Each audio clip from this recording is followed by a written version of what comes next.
I would like to thank Manoj and Vandana ji to invite me over for this prestigious session, and I would extend a very warm welcome to this esteemed panel for a very, very interesting discussion on implementing NAP, given the fact that we are now in the cusp of a new economy and we are now having this new education policy guidelining the academic institutions with how they can make um, accessibility of education more available to students.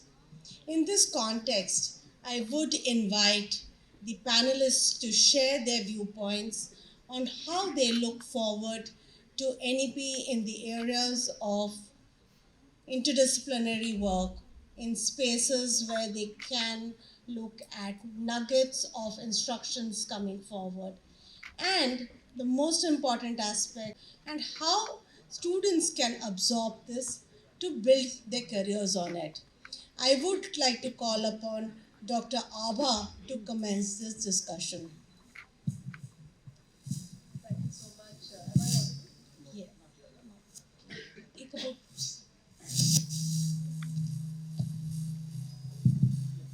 Better? Okay. A very good morning to all of you, and thank you so much to the organizers at Lloyd for inviting me, and Anushka ji for asking me to open the session. Unexpected, but thank you. So, taking the lead, I think a matter which is very close to my heart within the NEP, that is the National Education Policy 2020, is universal access to education. And I believe that all of you will agree that all of us are here, all of you as students, us as teachers, researchers, learners of our various disciplines. We are here because we started early. So the entire concept of universal access to education, which is inbuilt in the NEP 2020, is that each child should be given the opportunity to learn, number one, which means school enrollment ratio has to be taken care of, and thereafter retention of that child throughout the educating years and thereafter into higher education. So that is something I think this panel discussion with the permission of my co-panelists, esteemed panelists, we can begin that it is the right of every child to start learning at the appropriate age and to continue that education. Of course, there has to be a concerted national effort in this direction, which is why we are having this discussion. And the primary aim of any national education policy must be to ensure that the gross enrollment ratio is up to a certain benchmark, in fact, should exceed that benchmark. Remarkable strides, I would say, have been made in this regard through the Sarva Shiksha Abhiyan, which is now known as the Samagra Shiksha plan, and also through the right to education. But still, we do see a lot of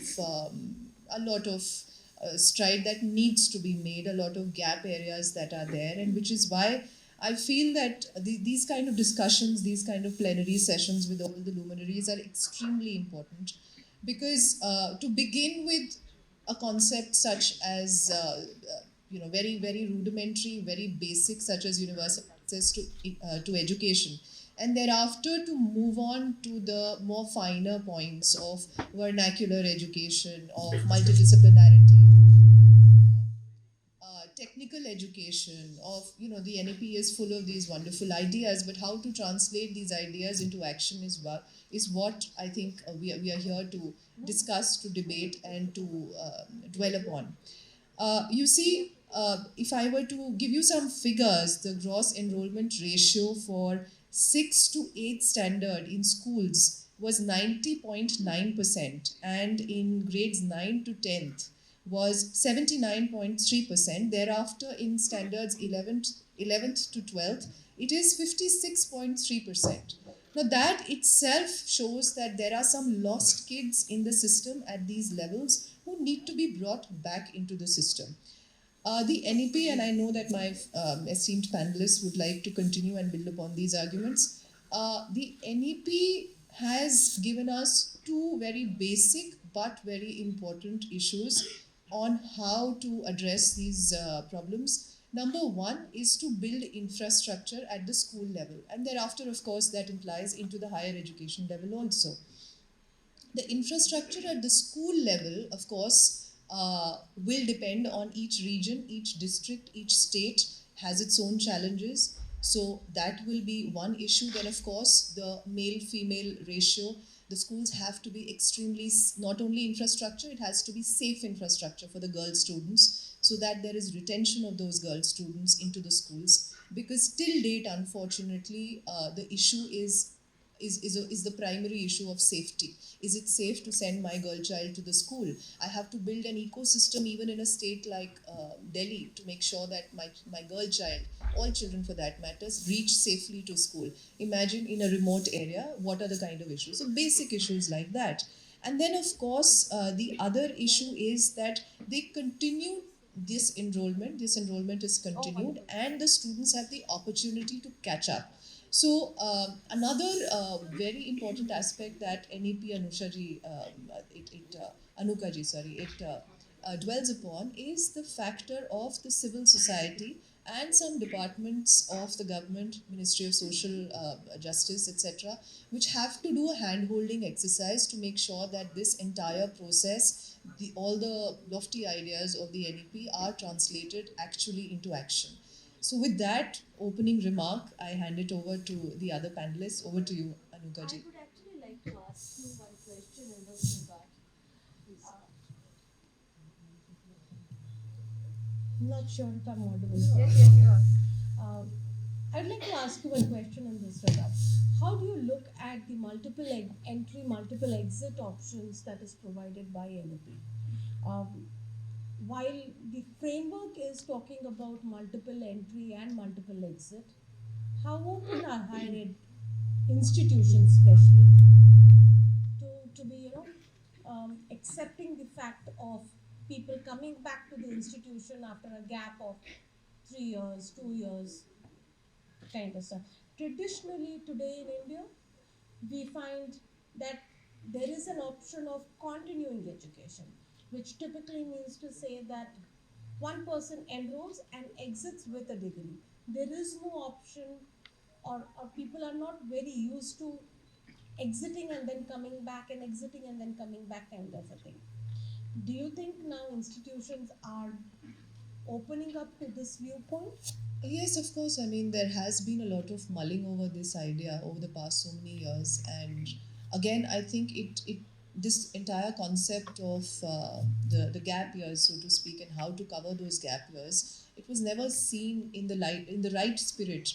But now I feel that definitely the gap years can be sort of justified by a work experience and so many other things, and this is again to make sure that the enrollment continues and higher education doesn't suffer. So I am definitely very hopeful of this idea. Thank you.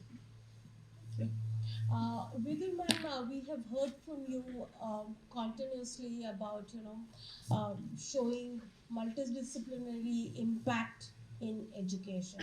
We would like to hear more from you on this, and of course, your ask towards the industry in terms of how they can support the implementation of NEP in true spirit in academia. So, very good morning to all of you. Am I audible? A little closer. Is it fine? Yeah. Okay. So, a very good morning to all of you. And right at the onset, I would like to thank the organizers for providing me this opportunity to interact with all. I think there are scientists and there are students. So, our main stakeholders are the students. And since I am from a pharmaceutical institute, so I will like to talk more of the pharmaceutical sciences. So as the government is talking about, or this NEP is about multidisciplinary approach, so I think pharmaceutical sciences is right from the beginning. It is a multidisciplinary profession, because all who are studying pharmacy, they know that how many 30 plus subjects they have to study. So now what we have to do is that how we can really blend all these four together. And I would like to tell you that all these four major branches which are there, they are having their own specializations, and already we are into this multidisciplinary approach. Now, second thing is that what is lacking now? We have to develop a manpower right from the beginning. So what I think is, and I also want to here take the input from the industry, since it is totally a professional course, so right at the first semester, we should give time to the students to adjust to this profession, and then from the second semester onwards, we should call the industry and we should encourage more of the internships, because ultimately, see, they have to go to the industry. So industry should tell us that they can come and guide the students, that what are their aspirations and how they can work on it. Because see, 8 semesters is a good time for a student to take a lead. And now I will also address the students. So the students should understand that this is a continuous process. You should not take a laid-back attitude that once you are admitted to B Pharm and after that you will have a job. But you have to develop your skills all over 8 semesters, which is a good time.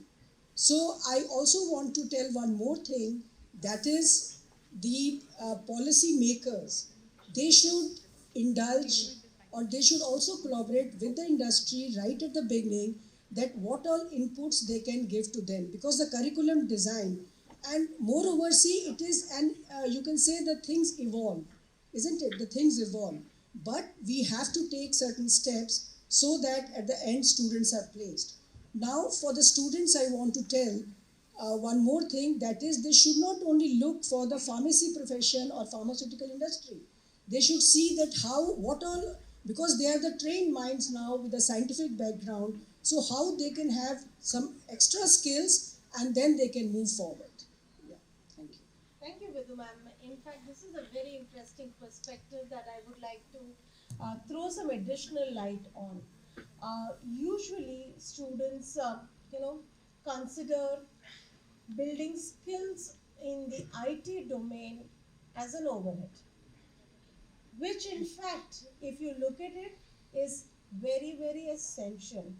In fact, the NAP has a very strong outline in which they are highlighting the aspect of adopting technology-based applications in all disciplines of work. And it very crudely says that AI needs to be added with all layers. Students really need to see that how they can build their skills on emerging areas of technology, very specifically IT skills, so that they can apply their core domain knowledge using IT to progress their careers. This is a vertical which is opening up very widely, and I would call upon both institutions as well as students to accept and embrace this with an open mindset. This will actually give you new career options as well as options to perform your own domain tasks in a much more efficient manner. At this juncture, I would like to call upon Manish to highlight what he has, his experiences both as a student from the pharmacy background and as an industry professional, looking at people coming into the new economy pharmacy roles. Thanks, Anuka. Thanks for the question, and good morning to everyone. I think before I take on the question, let me address some of the other things. I think the challenges that I faced as a student and the objective of me getting into pharmacy are probably the same even 20, 25 years, 30 years later. Ma'am spoke about internships. I think internships were difficult back when I was a student. I think internships continue to be difficult even today. It's not easy to get an internship for any fresher or any student. I'm sure we'll cover some of those industry academic interaction later in the panel discussion. But to touch upon some of the AI and the new technology related questions or aspects, I think if we oversimplify AI, what exactly is AI is much faster, much better data analysis, right? If I take a medical doctor as an example who has experience of 10-15 years, let's just pick a radiologist who would have in his lifetime of 15-20 years analyzed, looked into few thousands, maybe 10,000 x-rays. The AI tool, if that is developed, and there are a lot of companies who are already working on it, would do that analysis for a junior doctor, for a fresher, much faster, much quicker, with probably similar set of accuracy, similar kind of diagnosis, purely by an algorithm. So I think AI is there. AI is for sure catching up in all the industries. We've seen it pretty much everywhere in the healthcare sector. It is there. It's not a future. It is already there. So going back to where industry chips in and industry can influence some of the aspects of education, I think as an industry representative, I do expect students to know their basic technical skills for sure. That's a given. Anyone who's completing 4 years of or 8 semesters of B.Pharm plus 2 years of masters is supposed to know the subject, is supposed to know the details of what he has studied or she has studied in those 4 to 6 years. But I think more and more there is need to work and develop the softer skills. And I'll briefly touch upon 1 or 2 of those. Softer skills like time management. I think once you are in university, once you are a student, the mindset is very different vis-a-vis once you enter the industry, where you are expected to perform in a time-bound fashion. The timelines are there, where the deliverables are there, and you are held accountable for those. So as a student, how can you get used to those skills? I was quite happy and pleasantly surprised that the function today, the discussion started pretty much in time, which wasn't the case back in my days. I think there used to be an accepted delay of half an hour, even at times 1 hour in sessions like this, but I think it's a pleasant change that I'm seeing here. So time management is something which which will definitely add to your softer skills. Then working as a team. Now, opportunities like these have given a lot of opportunities to volunteers who are helping the organizers right from the receiving the guests at the ground floor to getting them here and settling them. So that does give you a lot of opportunity to work as a team, develop a team culture, which is very important in an industry. You may have done best of research in your postgrad or undergrad or even PhD. When you join an industry, you are a small part of a big team, right? So team culture is very, very important, and the sooner and the earlier you develop that in your life, I think that's something which is going to be with you for the rest of your life and help you for the rest of your professional life. So I think soft skills along with technical skills is definitely the need of the hour and the need to go, and then that's where I'll rest my initial comments. Thank you very much, Manish. Anant sir, I would request and call upon you to talk and highlight about how important research is, how students need to, build their skills, build their mindset towards research, and what should be they focusing on to ensure that they are actually leapfrogging, given the fact that technology is leapfrogging.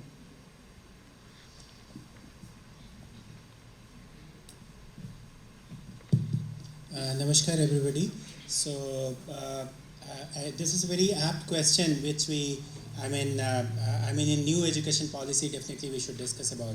And why do we basically need new education policy? And it is basically that was the factor when since several years or decades, when we were going on, we saw that whatever education we are giving, that is really not translating to the benefits to the industry, to the development of the country and everything. So how to make that more impactful, so that whatever education we give, that translates to better efficiency. And that is why probably there was a need to review that what needs to be added, what needs to be taken out, and how to design the new education policy. So when sitting in the lab, in the research lab, we say that every kid when they're born, basically it is a researcher. If you give anything to a small kid, it would like to dissect it, like to see it. So, but somehow, when we don't have answer, we always keep telling them not to bother us, and the parents or whosoever the teacher at that time. So that inquisitiveness is always there in the kid. What we have to do, we have to direct them to the right direction, give the right direction so that they can develop as a good researcher. So, and then people take different kind of professions. So when we were, some time back when we were facing, like sir was talking about that, it is very difficult to get internship. Even still in the country, we have that kind of situation that majority of our education is centralized to our theoretical education, not practical education. Because we don't have that kind of platform which can give us a practical experience of internship, doing by hand and then learning. So when people, students used to come to our lab for research, most of the time they don't have experience of the techniques, they don't have experience how to do. But the thing is, that's what good thing about Indian students, and whole world appreciate this. Lot of people do good research here and then they go and settle down very well in abroad. They are doing great in abroad. So the good thing with Indian students, you don't have to train them for very long time. 6 months or 1 year is good enough time to train them perfectly in your lab oriented techniques or that kind of research. So they pick up the techniques very fast. So the idea is, like, if we can give that platform during the education itself, that is going to help research a lot. More than that, see, when I was in US in Johns Hopkins, I saw that there are different kind of programs in US which goes on. They involve the students from the very beginning in the research. So I'll give you an example. Like there are places in US where earthquake is a very common problem, like it happens very routinely. So their MTech students were given this kind of program, that how to design that kind of house which can sustain the earthquake of that time. So if this is a national problem of US in that region, and their technology institutes, they were having that kind of program. So as you, one more thing, like how to make a team building effort. See, in engineering, nobody can do the entire engineering completely. So at the level of college itself, if we give that kind of teaming approach to the students, that you design this part, you design that part, and you integrate everything and make a house which can sustain the earthquake very well. So designing a team like that and giving that kind of challenges to the students which can solve a national problem, that kind of motivation and approach if we give, then probably people can develop, do better and better in research. I'll give you one more example, like a farmer from our rural area. He designed a mitti cool or something, I don't remember exactly. He designed a refrigerator which can keep the vegetables and other things below 25 degree. Much below 25 degree. And that farmer is not educated. If we give proper education, that can make a completely, proper engineering, proper regulatory guidelines and all, that can make a complete industry. But probably what I'm telling, that research inquisitiveness or developing the products which is required at basic level, at every level in rural areas or in different parts of our country, that is there in everybody's mind. We have to give them the platform to develop. This is very, very interesting. Basically what you're emphasizing is that students need to carry on their research mindsets. Technically speaking, as Indians, we've been always inquisitive. Each one of us have been super inquisitive, and the current generation is more than inquisitive. But that inquisitiveness needs to translate into a research-based mindset, and we need to build upon that. Rajiv sir, with your exposure with DST and the kind of work that you're doing with various academic institutions, I would like to understand and probably request you to highlight to the audience the efforts that DST is doing to provide a platform to students and academic institutions on how they can build upon this research mindset and how they can build upon the multidisciplinary facet of skill building. Thank you very much. I think I am audible. Yes, sir. Yeah. So first of all, I am thankful to Dr. Manish Saraswat, who is known to me, and he has invited me at this center of today. And I am happy to see the experts of this panel. I joined DST in 1988, and except for 5-6 years in US, whole of my life I was in DST. So two things I heard. One is that internship, another is that multidisciplinary. But presently we have one more word, interdisciplinary. So as far as engineering student is concerned, when this engineering colleges were started, I was in All India Council of Technical Education, and we thought whenever our student will come out, industry will pick up. We were not aware that there is some gap between our education and that industry things. But in 2016, during that Indian Science Congress, our Honorable Prime Minister has said one word, cyber physical system. And finally he added interdisciplinary also. At that time I was in technology development program. So my job was how to transfer this technology to the industry. And when we calculate, every year we came that zero technology was transferred from lab to the industry. Then we realized the TRL level, that 3, 5 like that, and suddenly I got a letter that you have been transferred from technology system program to the ICPS program, interdisciplinary cyber physical system program. Then I found what is this program and why I was given this punishment. Then said, no, this is a new things, and this is basically for the students for internship. So as far as funding is concerned, government has given us good amount of funding, around 4,000 crore for this work.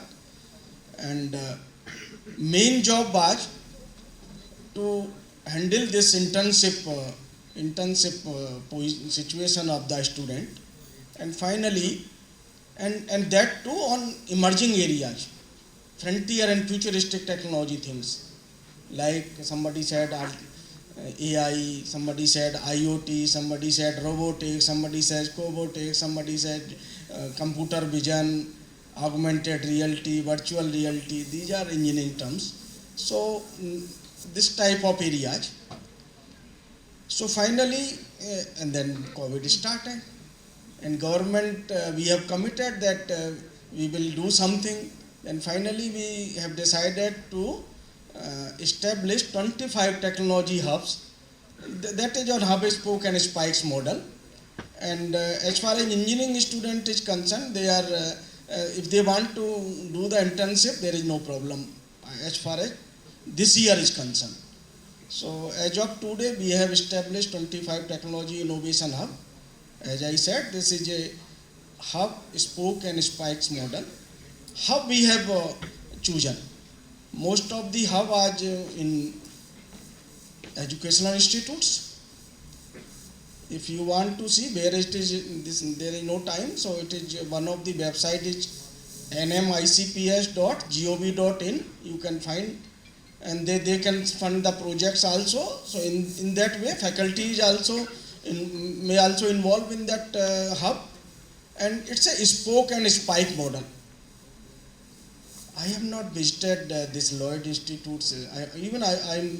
I am in Delhi and I was not aware that this big campus of this Lloyd Institute has. I am very happy, and I want to announce from here, if the Lloyd Institute want to spoke of any of my hub, I said this is the list of my 25 technology innovation hub, and any of the professor have the interest in any of the area, like I said, artificial intelligence, machine learning, Internet of Things, like that 25 technology. I mean that includes quantum also.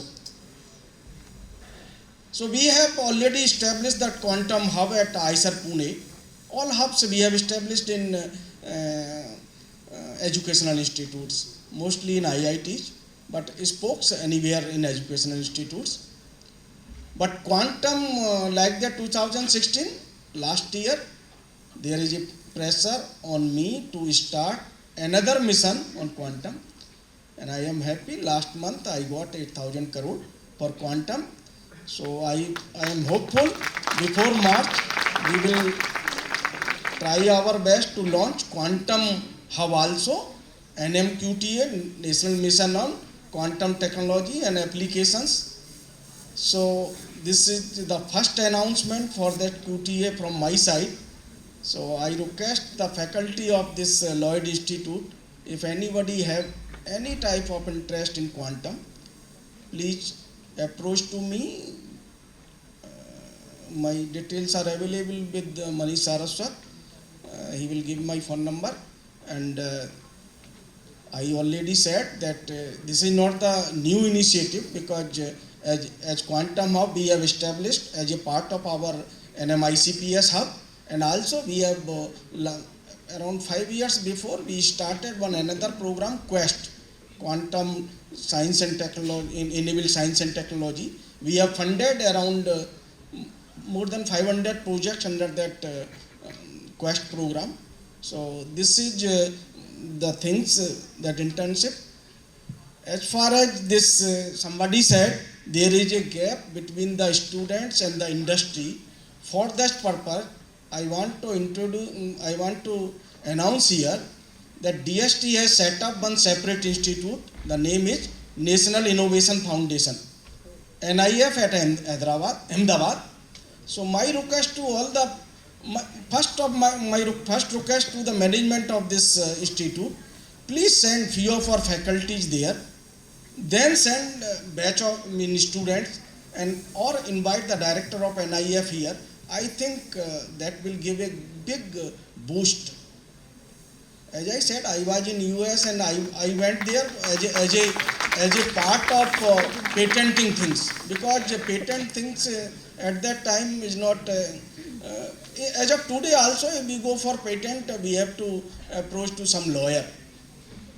Engineering to lawyer, then he will file the patent, and whatever he will say, we will get this document, that document. So this internship and exposure is very much required, and as a part of this new educational policy, I also got chance 2-3 times to brief the committee, because chairman was very known to DST and me. So we have bring this issue also into this notice, and for that Lloyd College it is required that some exposure to the if our students got exposure and good internship, I don't think that there is any gap between industry and our student. Last thing I want to say, that in our this national mission on interdisciplinary cyber physical system, we have kept so many fellowships for our students. We have promised to the government lakhs of jobs for the students. So please visit, and I think I am over time, so I will stop now. Thank you. Rajeev, sir. Thank you very much for highlighting the various initiatives of DST. I think it's a very good opportunity. In fact, quantum computing is a space in which the pharma side and the cyber law and security aspects have a lot of applications, immediate low-hanging applications, and they should be looking at, working and taking benefit from this. Sivakumar sir, I would like to call upon you and ask you to highlight the social good aspects and of course the various interfaces that we should be focusing on. There or I can use that mic. You could use it.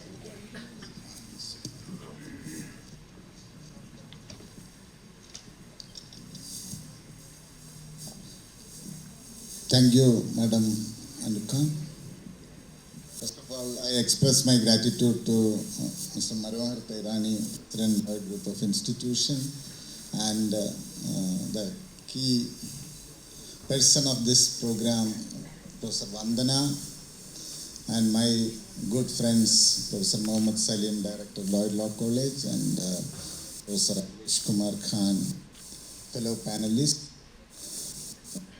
experts, and my dear students and faculty and experts from other places. First of all, I would like to confess, I am not followed closely with national education policy, but I have my own convictions that I will share it with you. The first thing, I think I saw a few law students also in this. You know, in the national education policy, two disciplines are ignored. We are one. Me and Professor Salim, that is legal education, is excluded from this national education policy. Same as medical education. They are also excluded from this policy. There is a lot of reason that I am not going to into that. As we know, I think we through this policy, National Education Policy 2020 replaces 1986 education policy. When we are going back to that, 1986, after that, minimum and compulsory education for Education Act in 2009, that court intervention and legal minds intervention is very much important. There is a continuing mandamus was there in the Supreme Court with regard to midday meal scheme. I think that encouraged our rural citizen or rural youngsters or rural children to get into the education. This is the background. Now, I am not want to say anything. In my mind, there are two components are very much essential. One, education. Second, compassion. If that education should, I would say, shall leads to compassion society. That is my theme of my own conviction. Why I am saying, Professor Vandana dragged me into this program. I have to articulate certain thing. Then I remembered about the Niti Ayog's work on poverty. You must be thinking, what is the relevance of poverty in educational discussion? Yes, I will come to that.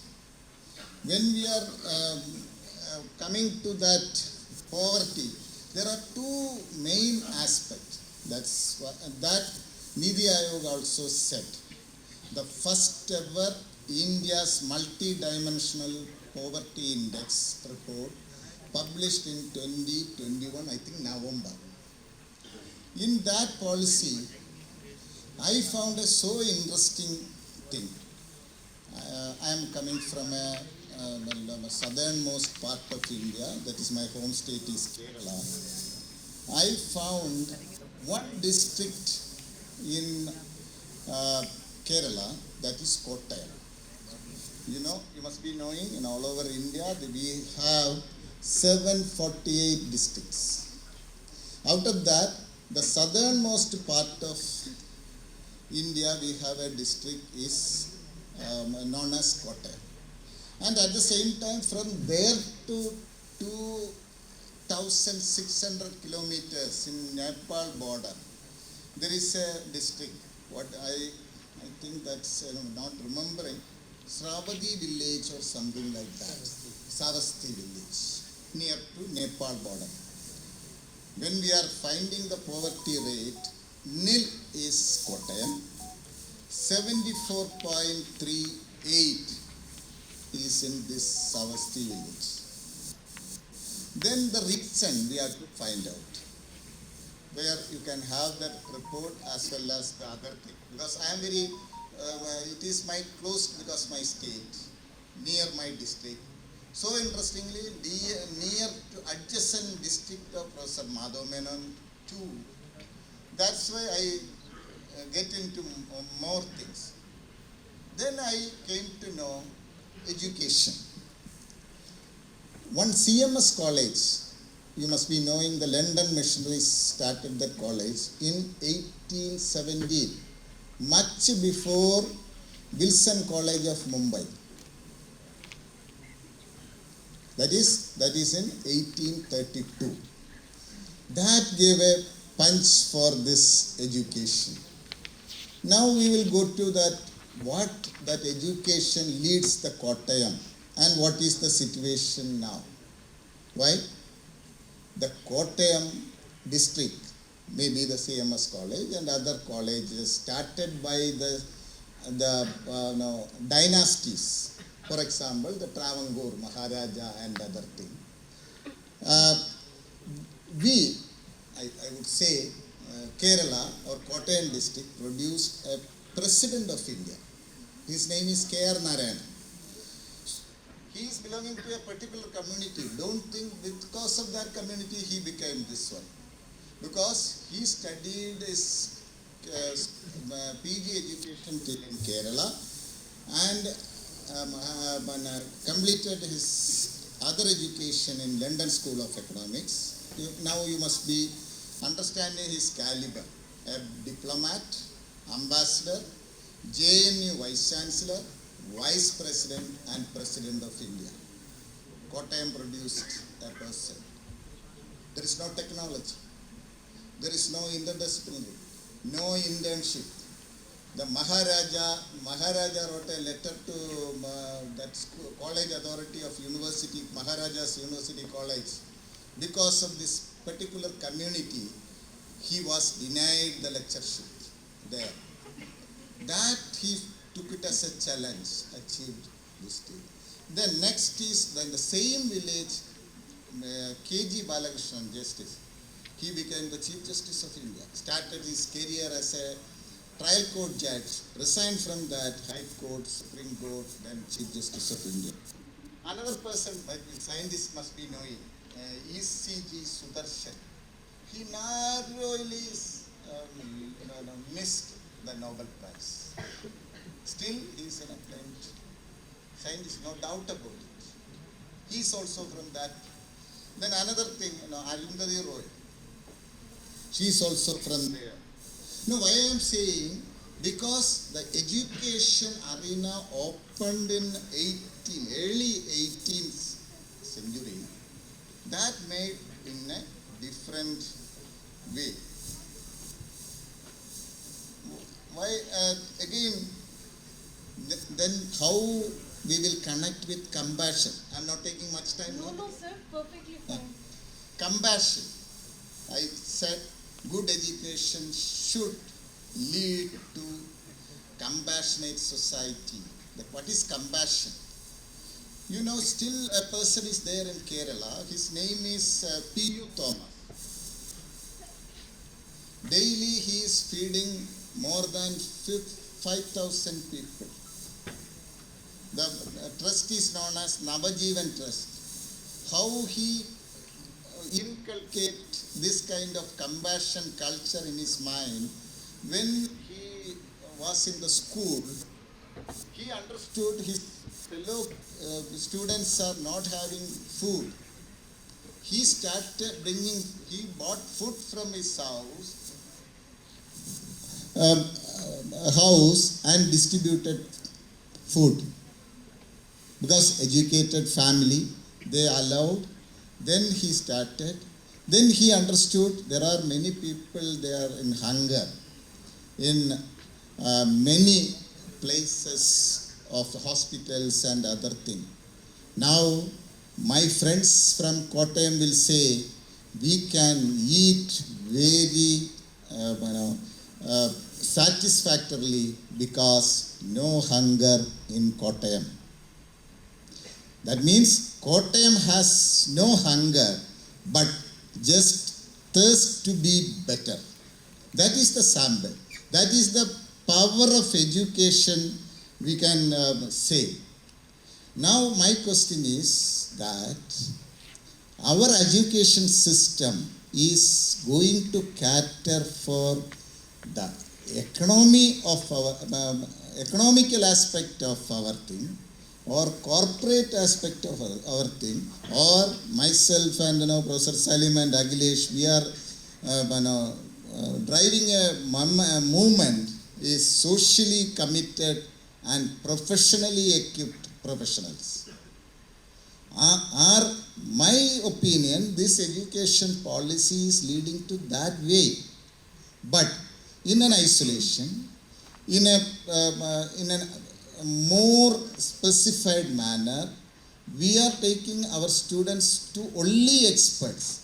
Whether that expertise they are using for destructive purpose or a constructive purpose, we are not concerned about that. Are we? We are making a medicine. The pharmacy is there. That medicine, we have to fix the price for that medicine. We have discussed about patent and other things. We need the assistance of the legal fraternity. Sir, I will correct you. There is no need for a lawyer for filing a patent at all. A science graduate turned a law students can be a patent lawyer. But we in India, we are always looking for a shortcut.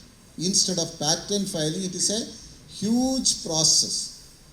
You can see you are going for an expert in the university system. I used to go as a chancellor's nominee or visitor's nominee. That time we will say there is a thing, Australian patent. But in our UGC system, that is not bifurcated. What is patent? Australian patent, you must be knowing, scientists might be very easy to get it. But this kind of, all these things are there. No, there, what we have to fix it, what we need. The government policy is saying, I am not talking about school education, because school education is almost in a level of, in a right path, I would say. Now, through this education policy, the government, I think our law students might be knowing, even a government policy, the court can't interfere in that. That's why I think the law school will do more research on this, how it has to go, that we have to give a clear-cut direction on that. In my understanding, by 2030, the government want to set up multidisciplinary universities in every district. Maybe that is a public dominated university. That means we can expect more universities. Now I think I can say that data also. We have more than 1,000 universities in our country as per 2020 statistics. Out of that, 54 central university. Directly UGC and MHRD is funding for that. Then 416 state universities. Yes, of course, instead of education, there are a lot of politics in that in universities. That also we have to consider. Then 125 deemed universities, including, so Madam is working in Jamia Hamdard University, including Jamia Hamdard and Indian Law Institute, we have 125 deemed universities. We have another 159 Institute of National Importance, along with more than 360 private universities in our country. Now, if we are having this, specified and including law universities and all, but our aim is to have minimum 3,000 students studying in a multidisciplinary subject and in one district, each district. If it is not possible, near districts. In some district it is impossible. For example, we are saying, Chhattisgarh we are going Bastar. Though we have a deer, the military and other things are there, it is difficult to have a university in that. Nearing university district we can have. But this is the system we are going. But this policy, when Dr. Kasturi Rangan submitted and this policy announced, we have have a thrust on technology in education. I don't know what happened in COVID already made how to take it this technology. I think most of us are deadly against, and I think Professor Manohar Terani and all very much annoyed when the students are using mobile in the classroom and others. Now we are insisting them to use the technology, or we are using the word hybrid. But this kind of things already in place, we can't exclude all them. Now within that system, how we can inculcate the mind of the students about their commitment, their dedication, and how they will repay. Some experts told, they are doing this work and staying abroad. Why? We are producing excess to our needs, or we are unable to give opportunities here, or our packages, and we are politicizing our workplaces. We have to find out. I think it is the best thing is now the law students and law teachers, we have to find out what is the reason for that. In an academic institution, an academic environment, or a technological environment, how it is possible.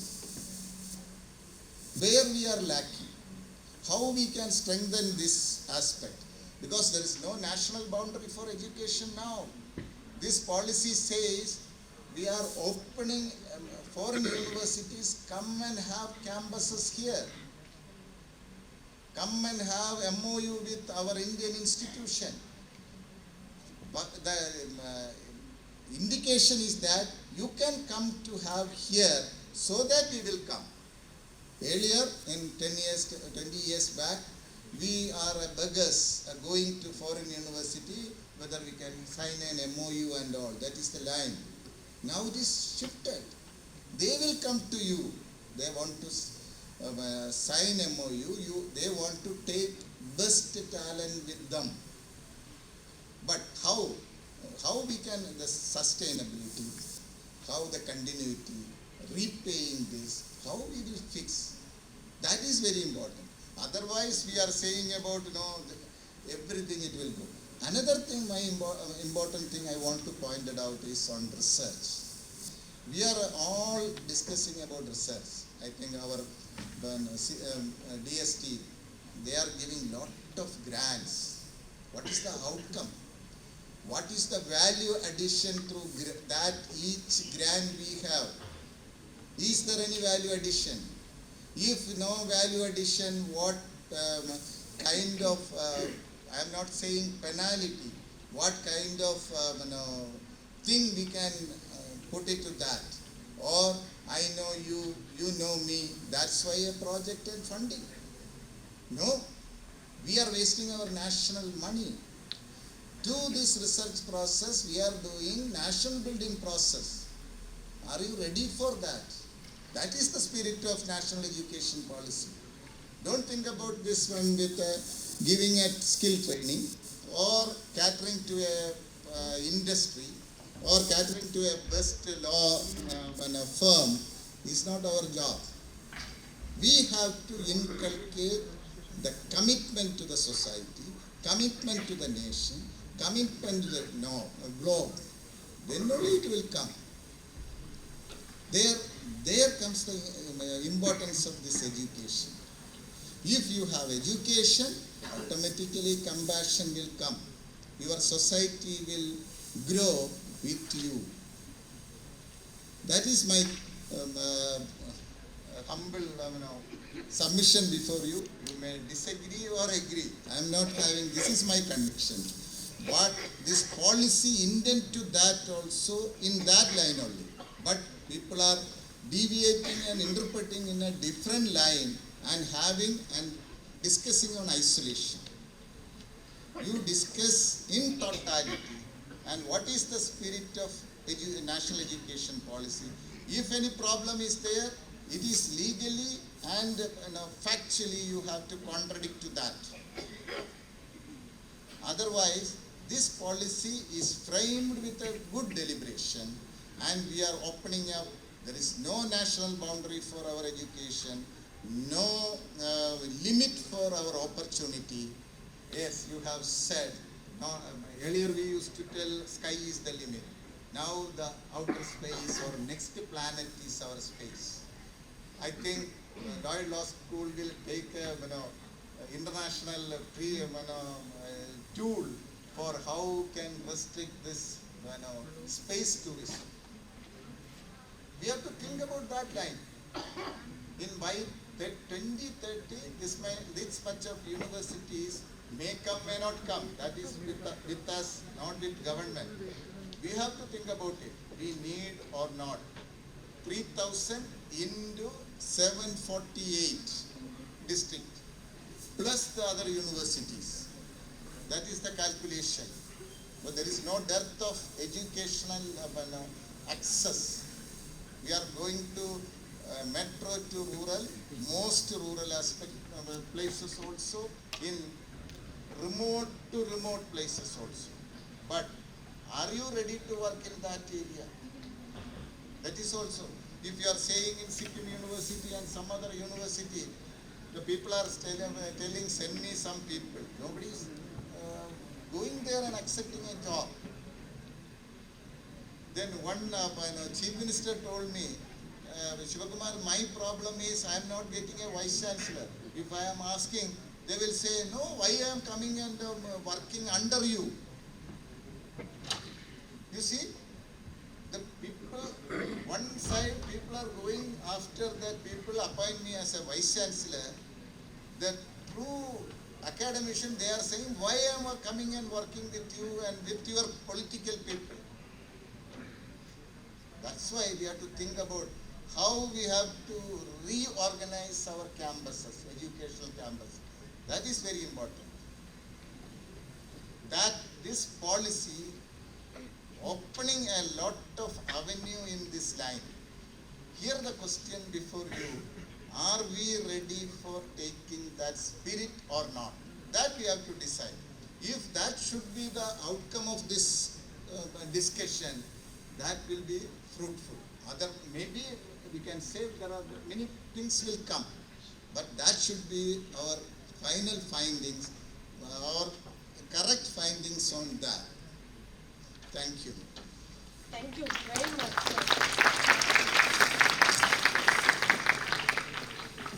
You've really highlighted, the spirit of nation building through education, and a very important aspect of building compassion as a very important soft skill or life skill.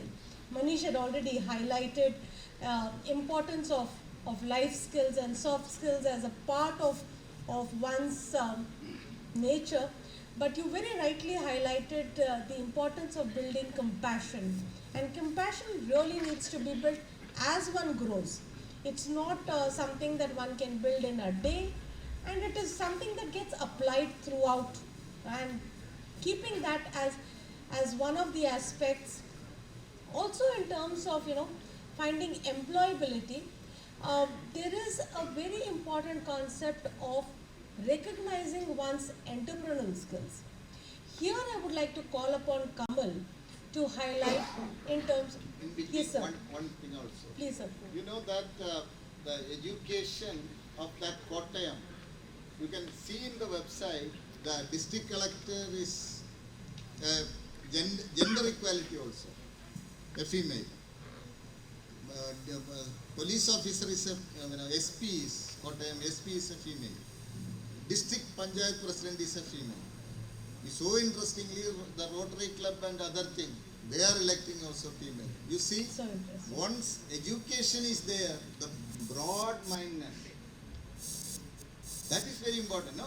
Yesterday I took it that, in the website, I found so interesting on that, how the education, it is a powerful weapon or a tool to change whatever way you want, whether it is constructive and sorry.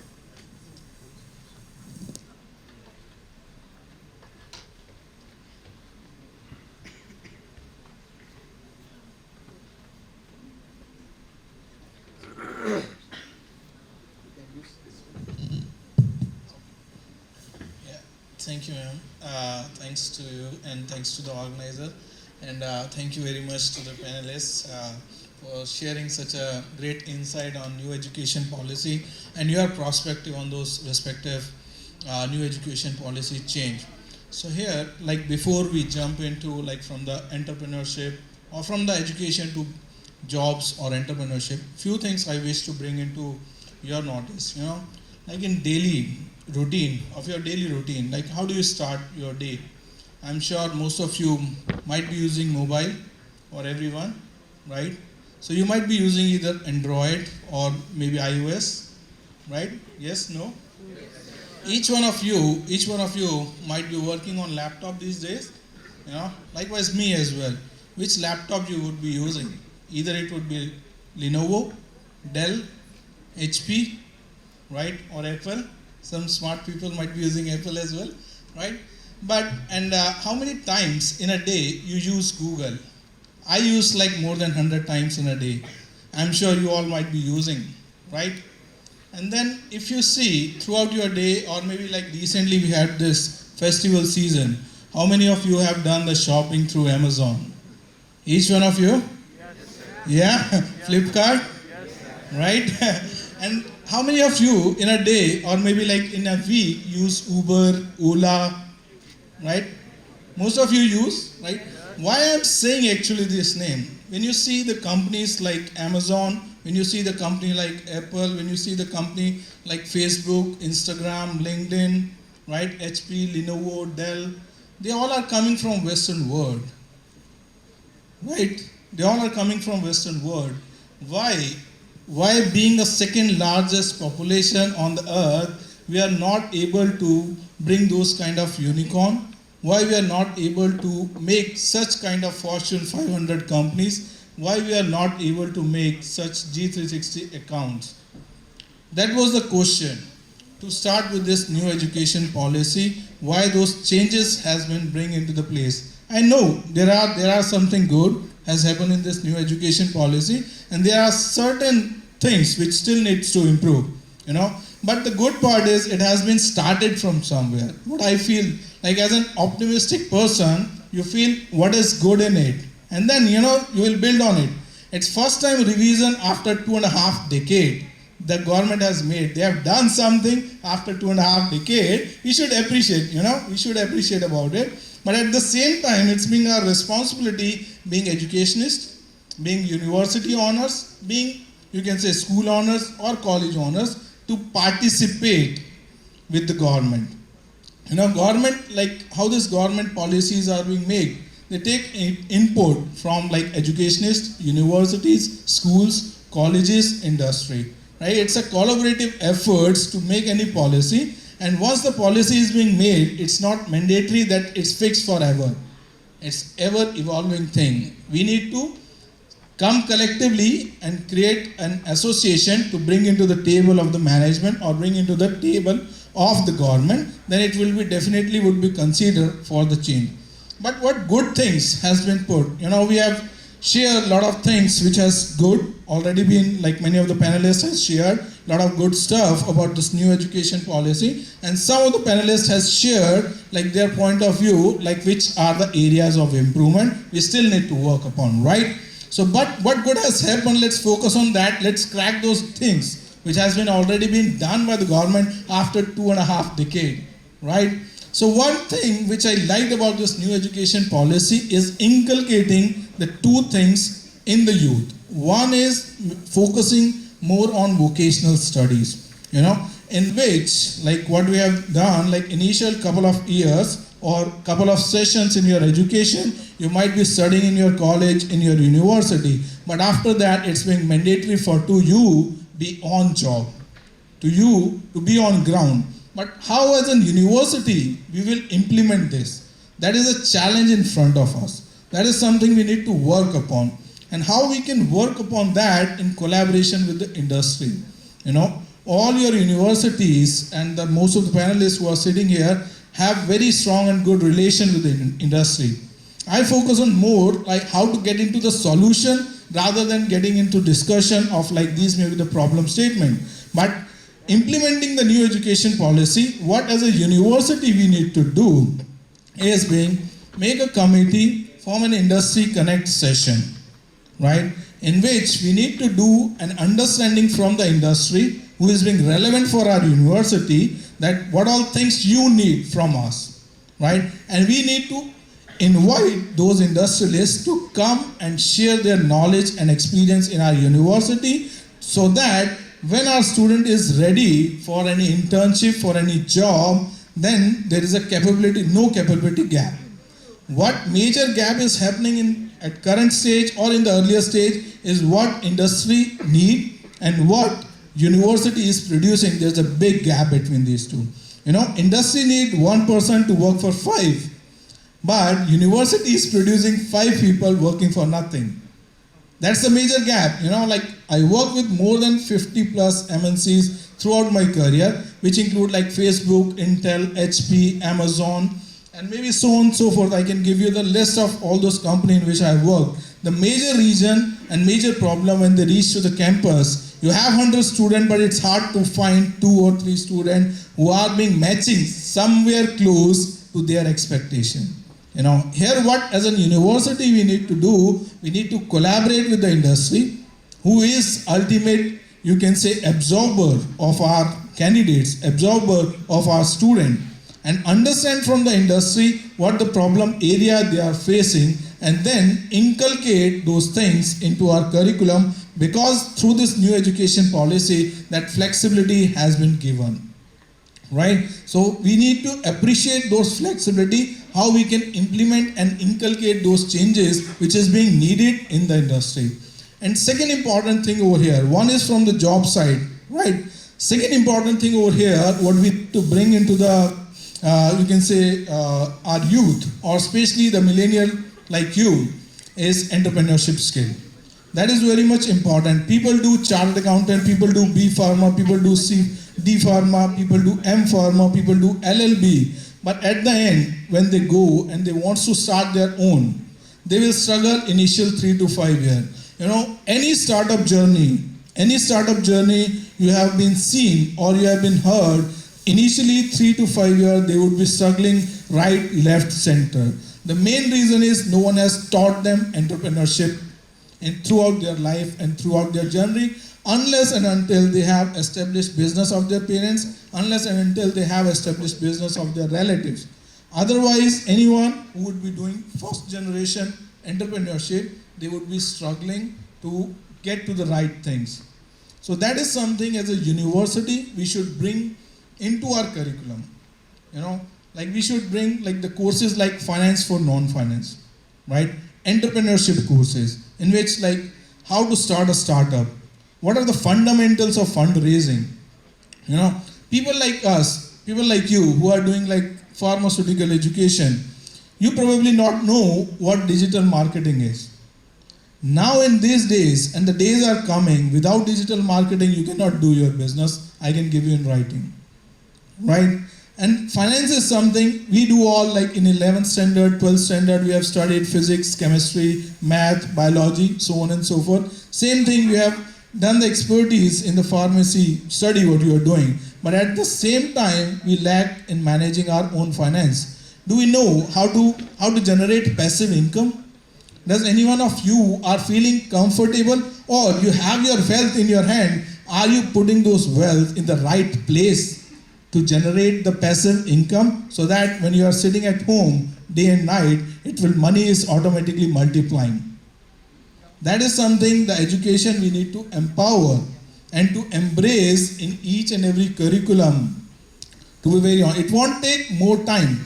It's just 40 to 60 hours in a year.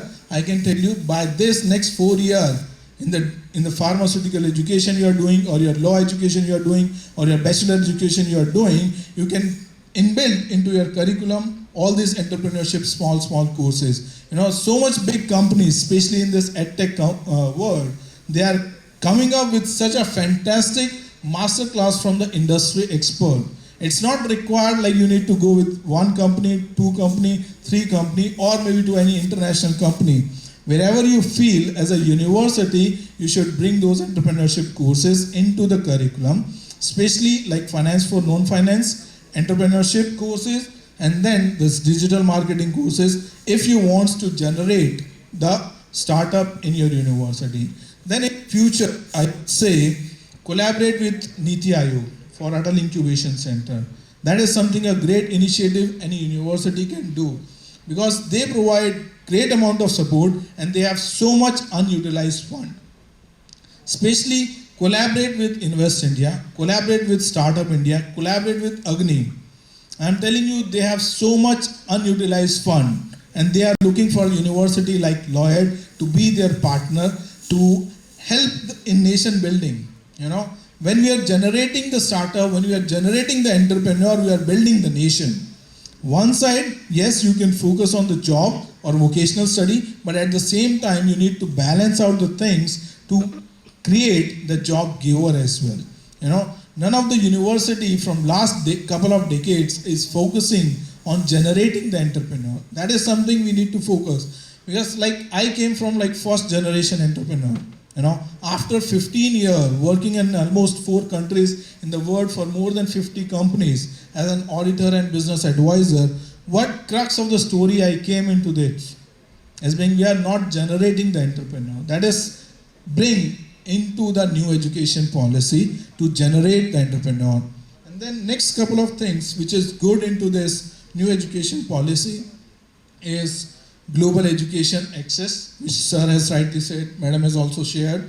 That is something, when we have initially started this discussion about like HP, Intel, Amazon, Facebook, Instagram, what those companies are doing, from there, where the people are coming into this company, who is being like Mark Zuckerberg, who is being Jeff Bezos, who is being Elon Musk, from which university they have came. If you see, most of them have not came from any great university background. They have learned their own. So that is something we need to inbuild into the curriculum for learning of your own.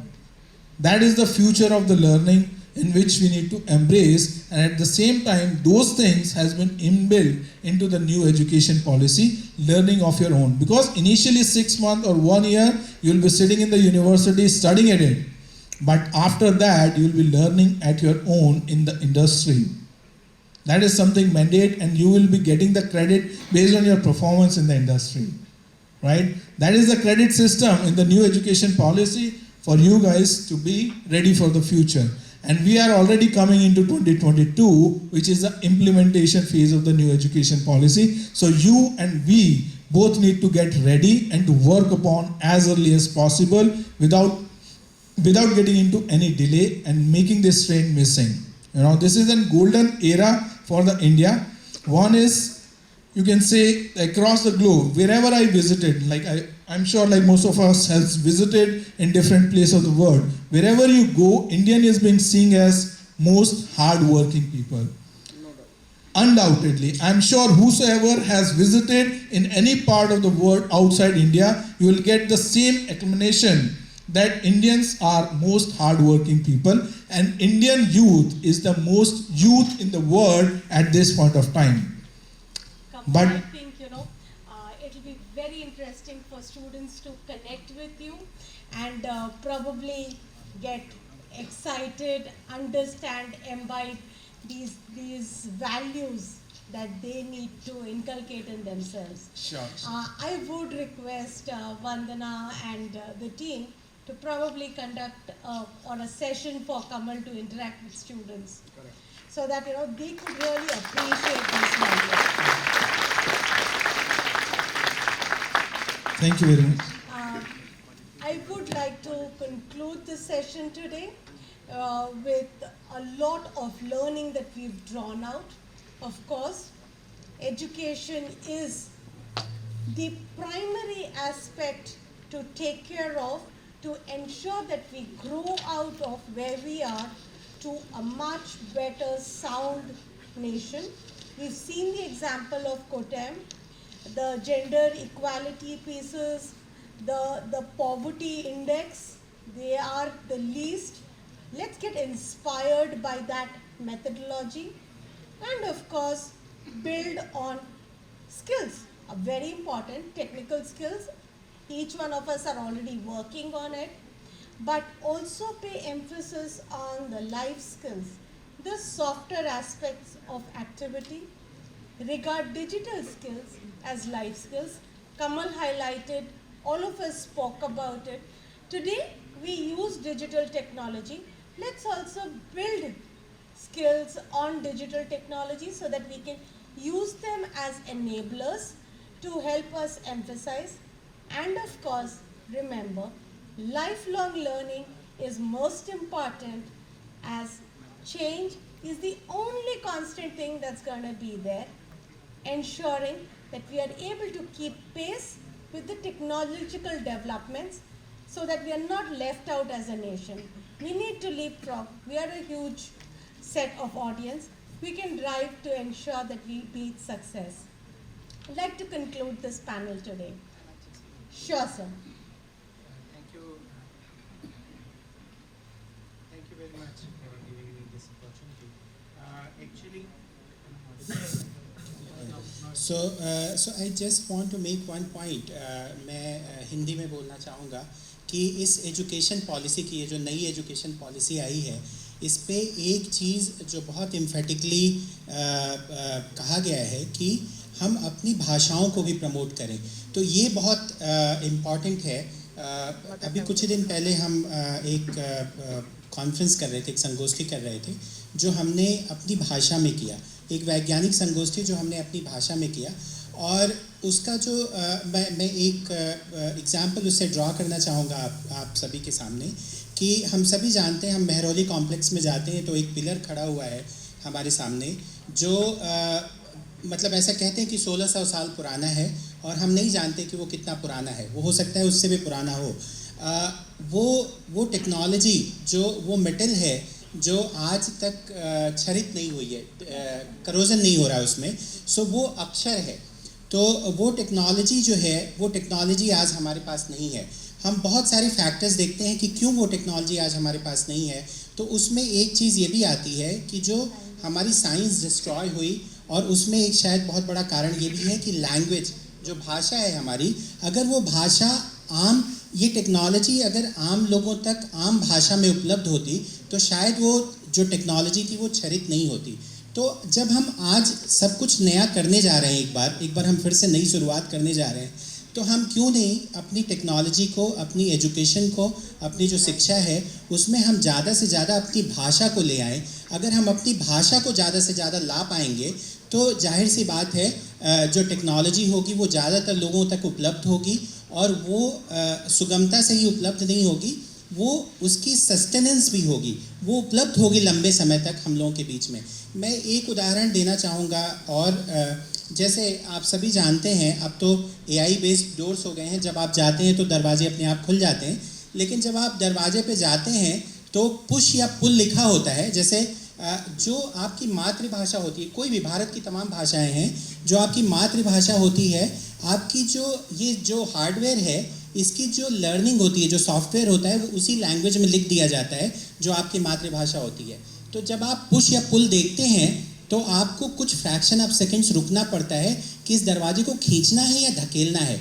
और वहीं अगर ये लिखा रहे कि खींचो या धकेलो तो आप इमीडिएटली उस चीज़ को करके आगे बढ़ जाते हैं. तो ये टेक्नोलॉजी का, जैसे जहाँ पे आपको जो डिसीजन फ्रैक्शन ऑफ सेकेंड्स में लेने हैं, टेक्नोलॉजी तभी सक्सेसफुल होगी जो आपकी अपनी लैंग्वेज में होगी। तो इसलिए लैंग्वेज का बहुत महत्व है, आपकी भाषा का बहुत महत्व है। मैं ये एग्जांपल इसीलिए देना चाहता था कि जब हम एक नई शुरुआत कर रहे हैं तो हम धीरे धीरे, और एक चीज़ और भी है, नेचर में एक पेपर पब्लिश हुआ था जिसमें ये बताया गया कि जो जितनी ज़्यादा भाषाएं जानता है उसका ग्रे मैटर उतना ही ज़्यादा होता है। तो अगर क्या नाम है, मतलब हम इसको लिमिटेशन मत देखें, हम इसको एज ए चैलेंज देखें, और जब हम नई शुरुआत कर रहे हैं तो हमें ये शुरू भी करना चाहिए कि हमें धीरे धीरे अपनी भारतीय भाषाओं में टेक्नोलॉजी को लाना चाहिए। और मैं ये एक्सपर्ट से भी कहूँगा कि वो स्टूडेंट्स के लिए किताबें अनुवाद न करें, अगर अपनी भाषा में तो लिखें। आज हमारे पास इतने बेटर एक्सपर्ट्स हैं इंटरनेशनल लेवल के कि अगर वो किताबें लिखेंगे अपनी भाषा में तो एक बहुत अच्छी किताब होगी, उसको ट्रांसलेट करने की ज़रूरत नहीं है। Thank you.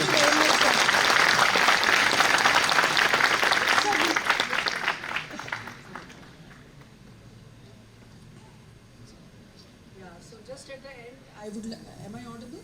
No. So at the end, I just want to say that to be globally impactful, you have to be unique. So how you will be unique? You have to be different. So how you will be different? That you don't have to copy others.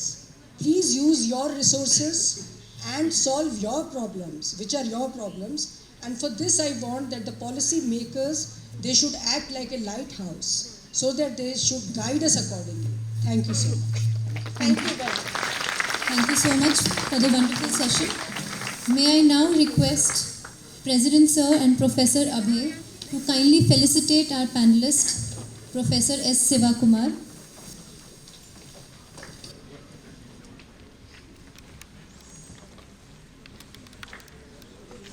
May we request everyone to give a round of applause.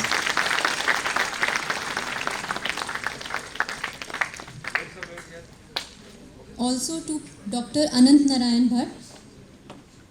Dr. Anant Narayan Bhatt.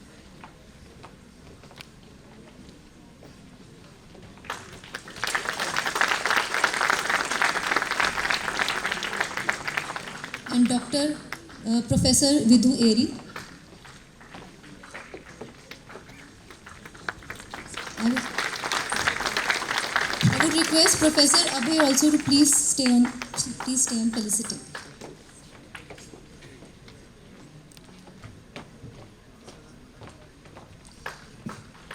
Dr. Abha Yadav.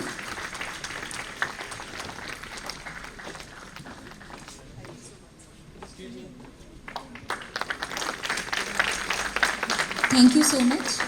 Thank you so much. I would now request Dr. Vandana and Professor Kripa Shankar to kindly felicitate Mr. Kamal Chhabra.